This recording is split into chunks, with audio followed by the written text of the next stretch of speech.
And let me, while we're on that note, you all, Let's get back to the communication. I would like my cake, this bundle mess they have with it. It's costing me RCN $180 a month. What? Yes. Yes. Yeah, and that's And I actually, think the competition and Comcast is just as high. All of them are higher. All of them are high when they have that bundle thing. And we get unreliable. stations. I just saw the paper the other day they're talking about us not paying for stations we don't look at. Yeah. You know, I all the mean, time. I'm paying for Japan, Ireland, whatever. All these countries, I'm not a Jew, I don't want to hear nothing. I read that paper, see it on TV. I don't see why I got to pay $180 for all these stations I don't look at. so on the cable side, I might be able to speak to that. Once you actually provide the internet service, it actually is a good idea to do bulk services across the community.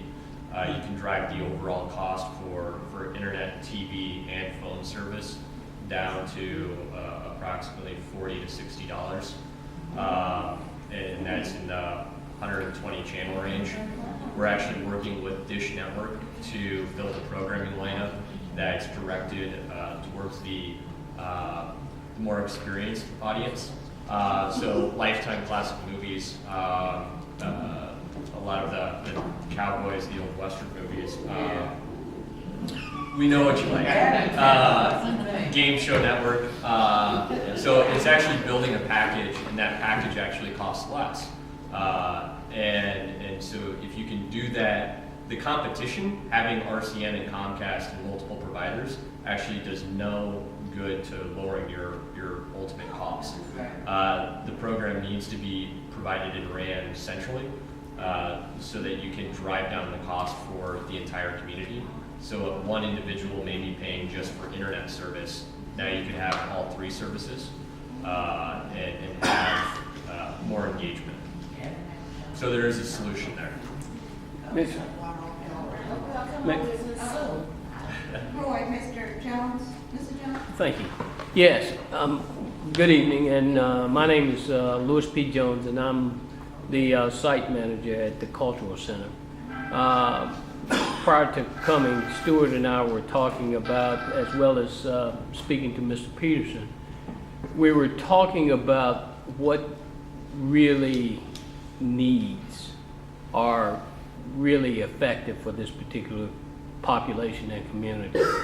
One of the things I'd like for you to consider is a library checkout system for computers, whether they be laptops, whether they be handheld devices.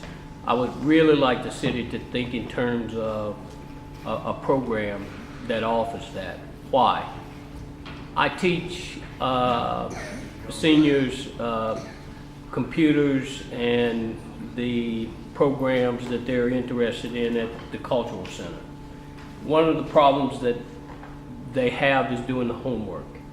Why homework? Because some of them get so excited they want to take it home and show their kids or their grandkids or their family members what they're doing, and also for familiarity.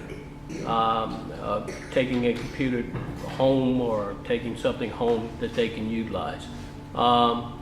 I think that's essential in this whole discussion. I found that when my students come back with their programs, they seek advice as far as trying to go and buy certain equipment, certain things that they need, certain things that they want. But if they're not familiar with the equipment, they're going to stay away from it. They're going to find themselves alienated from the usage of the equipment. So I really would encourage us some way, the city some way, to think of a plan that would allow a checkout system for computers. Yes, I have a quick question, probably for Connected Living or the broadband. In the DC Public Library, they have a program for seniors to teach computers. Are you all connected with that program? No, we're not. Okay, Okay, do you know who, because you know Yes. who sponsors that program? So that's our, do you know which library? Well, I know I applied at the old Atlantic Street. I mean, they changed the name to, I can't think of his name, one of the other ANCs who was over there in Ward 8. And I applied, and they're supposed to have one up here at the Woodridge Library in Ward 5. But I've never, you know, no one has ever called me. You know, they have a different variety. They have beginners and they have some Right. that I'm familiar with. Right. You know, I am familiar, and I was, you know, concerned about the broadband, but subsequently, you know, my son has gotten me a broadband. But one thing that I want to address that you said, like, I live in the Petersburg building. They just have Comcast. We can't get anything else but Comcast. And subsequently, I didn't want to deal with it because I really, unfortunately, don't like Comcast. And it's good at the Wesley House that they filed a lawsuit or whatever and can have different providers, but the way it's set up at our building. No, we stuck in with RC. Oh, you're still stuck with RC, and I thought they Stuck were with gonna, RC, and we didn't have anything else. yeah, and see, and that's the way they do the seniors. You know, you have to, if you can't do with that provider, then you're out of luck. Right, I see. To answer your question, the training is provided in public libraries. Some of it is actually grant funded Yes. under, it's called the DC Beta, Broadband Education Training and Adoption Grant. But there are other non-grant funded classes that go on at DCPL that have been going on and will continue to go on after that grant runs out. Are those funded out of the city's operating budget, or how are those funded out of curiosity? Well, the non-grant funded programs, I'm assuming, are funded out of DCPL's operating budget. So DCPL actually provides the training. I know for sure, I know they do a lot of training at MLK, the main branch. But some of the other branches have training as well. And, I mean, you can go online and pick the branch and say what types of classes you're looking for. You can see a schedule per month of what type. Some of it is PC basics, to your point, Yeah. and some of it is more advanced training. But Mr. Delano, that's, even in the libraries, that's the reason that I felt that the library should be here, because I send a lot of students to the libraries for classes. And it bothers me that once they get there and they come back and they tell me, well, you know, Mr. Jones, you worked on a laptop that was easy for us, a touchscreen laptop at that. And the library doesn't have that type of equipment. So that's why I'm saying a checkout system that is somewhat tailored specifically for seniors in having access to the equipment that they need to learn. I see. No, that's right. And you're actually the second person this week who brought that idea up. I was actually talking to a rep from Apple, and he said they already do that in Chicago, where they allow folks in the library to check out iPads for up to 3 weeks at a time. You have to leave, credit card information, obviously. Oh, okay. Well, however you work it out, A similar system that you're talking about. yeah, it could work very well through the recreation department as well. So it doesn't necessarily have to be the library, or it could be a private vendor. I really don't care. Right. Okay. I mean, at this point, I'm gonna have to call TAG. We have to be out of here food, restoring tables and so forth by 9:45, 9:42 now. So this is the first installment. What we see is the one going after the bridge visual items. So we're going to have annual summits to measure progress. We want the potential solution providers and housing providers to know each other, to exchange contact information. Hopefully, we'll come back in another 9 to 12 months. We'll make further progress along that line. In the meantime, Mrs. Squires has been in touch with the staff members. I think it'd be better before the summer, where our computers are from. And before then, we haven't come up with our agenda for last year. Oh. So Mr. Squires is putting me in touch with the staff We're member. seniors, you think. We're not guaranteed to be Very able good. to. Sorry, you're going from the perspective that government works slow.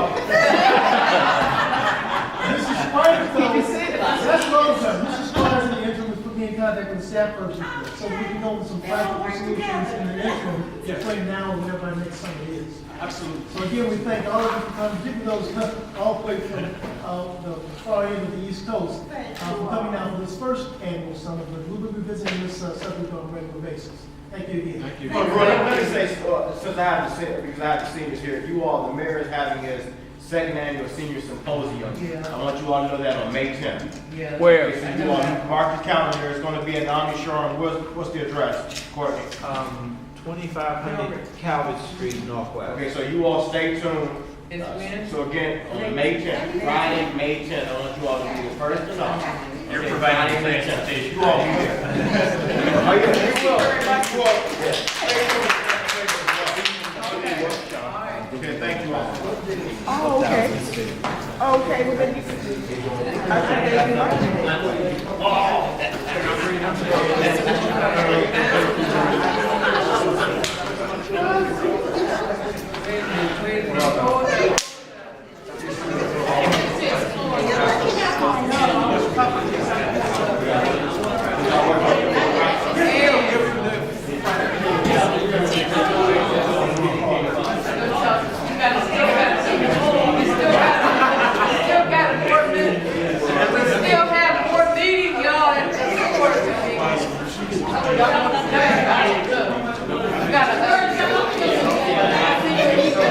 But you know what? I don't know if that's right to be or something about the mayor having some.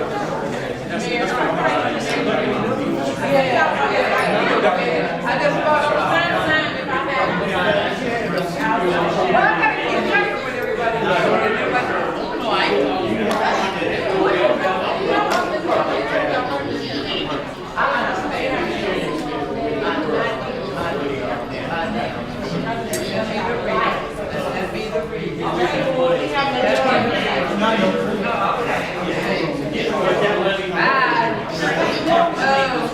I know you do want to do it.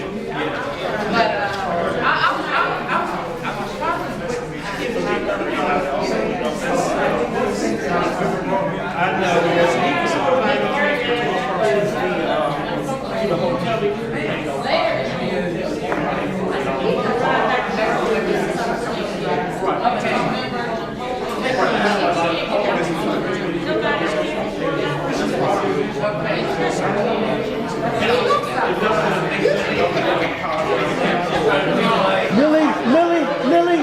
Millie, you have a quorum, you can conduct whatever your business is right there.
That guy who sits right there, that stand over there, that's his.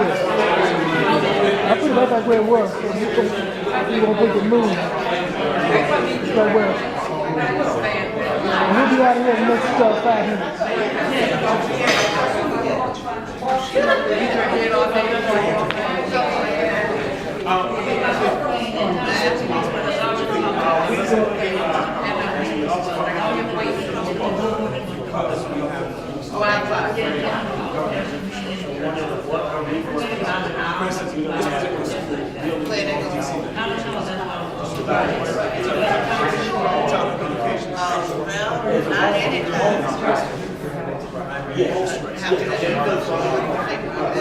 The question is, what more people want to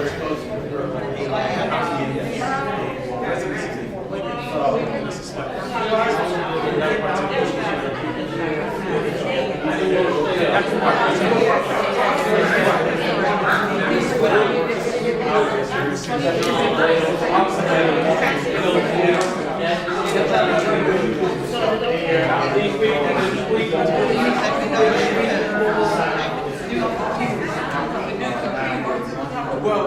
Well, initially, what you can do is